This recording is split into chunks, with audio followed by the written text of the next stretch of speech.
Gamutin natin yang milasma natin. Kasi ako mga kabisi kung ano-anong maginawa ko, ano-anong mga binili ko, kung ano-ano lahat ng mga kabisi, pinuntahan ko na hindi din nawala mga kabisi. Maraming nagtanong mga kabisi tungkol doon kung paano tayo gumaling sa mga milasma natin. Ito yung pinaka-importante mga kabisi kasi hindi lang paggamit nating mga rejuve, mga kung anong ipahid-pahid natin, hindi natin alam kung ano paano gamitin.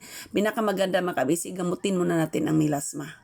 Saka kayo magpahid-bahid ng cream sa akin personally kasi ako nagkaka-milasma talaga ako, kagagising ko lang pala. Bakit ako nagka-milasma dahil gumagamit ako ng iba't ibang mga product.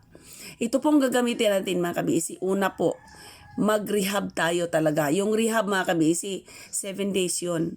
Yung first 7 days. 7 days yun mga kabisi, wala kayong gagamitin kung ano-anong gamit. Wala muna, stop muna for 7 days. Wala muna. Gagamitin lang natin yung 2 dahong aloe vera. Patakan natin ng 10 patak na whitening serum. Yan lang, ihalo natin yan. Hindi naman natin makutsara yan kasi danglog, yung madulas. Kaya dito na lang natin lagay sa gloves ba, yung gloves na pinagkainan natin. Ihati-hati natin doon sa mga daliri. Tapos pagkatihati natin na itsansa natin na magkasya sa isang gamitan. Italik natin or ibugkos natin, ilagay natin sa freezer.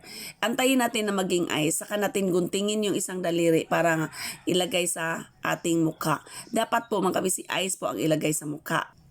Yan po ang first 7 days. Dapat 2 times a day yan. 20 minutes bago maligo sa buntag or sa umaga, at saka 20 minutes bago din maligo sa gabi or maghilamos. Yan ha, 20 minutes ibabad.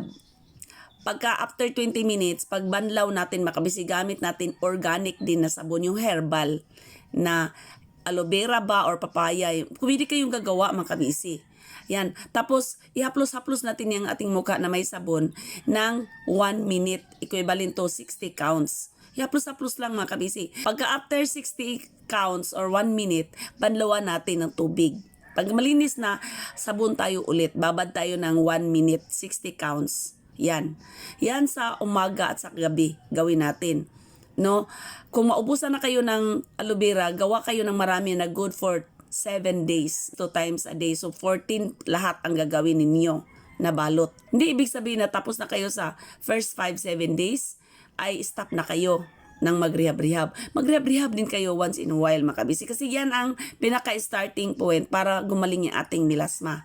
Dapat pareho tayong nagmo-monitor dyan makabisi, isama ninyo ako. Kasi ako yung inyong mentor. Charorot! Bitaw mga kabisi, pagka 7 days, tatawag na kayo sa akin o mag-text na kayo sa akin. Magsi 7 days na ako ngayong araw. Pang 8 days na ako bukas.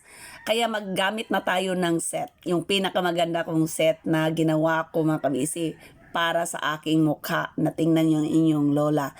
Kaya isinare ko sa inyo para tayong lahat ay maganda. Sa nakapanood nitong video at gusto ninyong gumaling sa inyong milasma, follow muna kayo sa akin bago kayo mag-text. Maglagay lang ako ng number dyan sa aking video. Charorot!